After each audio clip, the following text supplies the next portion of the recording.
Good morning, everyone. I hope you're doing quite okay. So I just returned from Malta, where I was scanning some Neolithic temples that will make it into a pack in the future. But right now, I wanted to show you that I've made some updates to my Roman ruins pack.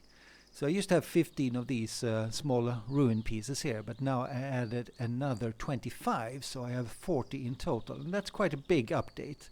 And it's of course available for free if you purchase the pack before. You just have to download it and install, and you have all the new pieces.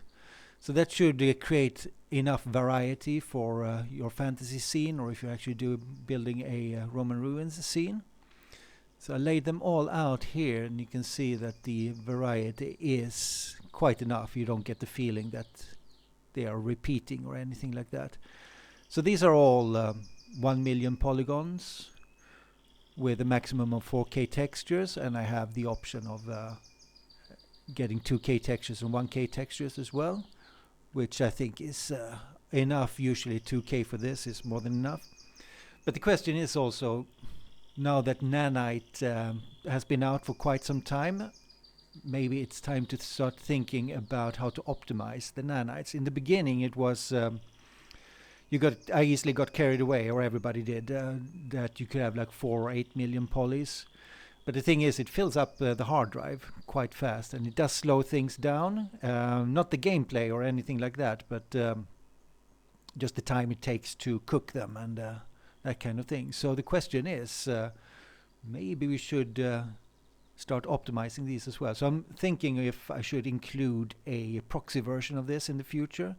So these are 1 million, and maybe I should have then one that's 200,000, which still would be quite plenty for this, and maybe that would help. Let me know below if you've run into this issue, that the nanites are taking up too much space and taking too long, and if it's a good idea to include a proxy version, then I'll do it. And another question is about LODs. It's one thing if you're doing a demo scene that has to look maximally good, then you can just go for nanite, but I am wondering if LODs are still the way to go for when you're making games, and maybe that's something that should be included as well. Now the problem with LODs is that they're extremely expensive to make. They take a long time, and you don't really see the work that gets into it. It's a little bit like doing UV mapping. It's one of those hidden tasks that costs a lot of money to do, and a lot of time, and it's super boring, and that's why nanite is so fantastic. But let me know below if that's something that you want. I have a separate package with these small pieces in FBX format that is for sale separately, where you can import them into Blender or your favorite 3D software. And then you can manipulate them just the way you want, no problem. And you can reduce it, and you can make your own LODs if that's necessary. So I do recommend taking a look at that if you feel the need for that. I also just updated this to Unreal 5.6. Now the thing with Unreal 5.6 is that I think it needs a hotfix. I encountered quite a few problems when loading this in. It has a huge problem with volumes, and that the lumen seems to be flickering even more than it already does. Don't be in a hurry to upgrade to 5.6. There will probably be hotfixes, and it will look a lot better soon. But all the assets are the same, so if you still download this, it will still look the same and be usable. So no problems really. Here we are in Blender, and I got all the small pieces assets lined up. So there are about 40 of them as it is now. And these are exactly the same assets that you would find in Unreal Engine, except here you have total freedom to do whatever you want with them. Change textures, reduce the poly count, that kind of thing. So they also all come with their own materials. So it's exported as FBX, one single FBX for each object. And it's easy to import them into Blender or any other 3D package, and they will come in with the material hooked up like this.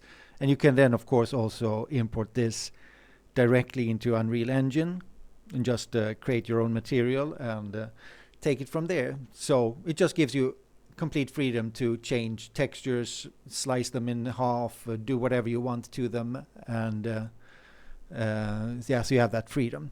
Now there is a 6 gigabyte cap to these packs that you publish on Fab. So I have about 40 here, and I have another 40 that is ready to be published. So I'm about 3.5 gigabytes large, this one here, so I hope I can fit in quite a few more into the pack. And all of these updates are free if you get the pack from the beginning, and then in the future you just have to download the update and go with it. So the question is also if there is any other formats needed, like Alembic or USD. I find that FBX is quite good. It's very versatile.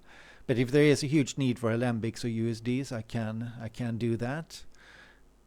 I also had all of these in ZBrush format, which I think could be a really cool thing to have, because we get 40 million polys with all the details in it, and you can do whatever you want with that. But it quickly grew over the 6 gigabyte cap, so I can't do it for all of these small assets here. But I will do it in the future for large assets. Let's say it's one big building or something. I think I am going to publish the ZBrush asset as well, so you can modify it from there, so you get full customizability. So these are exactly the same as they are in Unreal Engine, no difference at all. But the thing is that they are not locked in, so that's a huge bonus to have. And as you can see, they are super detailed. And here we have some example of what I am going to add in soon enough. So this is taken in Rome. It's the Temple to Apollo, and it's going to require quite a lot of cleaning up, but or else I think it's going to be looking really cool in that environment. So I've been looking to get some more of these hero pieces in there. So I have a few more of these that I was also going to try to work in. Here's another example of a tomb. I also think it's going to look pretty cool. And here's another one. It's a Roman arch. So I have quite a few of these arches and tombs, and they will eventually make it into the pack. I will also include some materials. So this is a scanned area of a leafy ground, dead leaves. So I will turn this into a displacement texture for use in the landscape material. And I will show in a future tutorial how I extract this and make a seamless displacement texture out of it and get all the information into a flat texture. But that's the update, and I hope you enjoyed that, and I hope I see you around next time.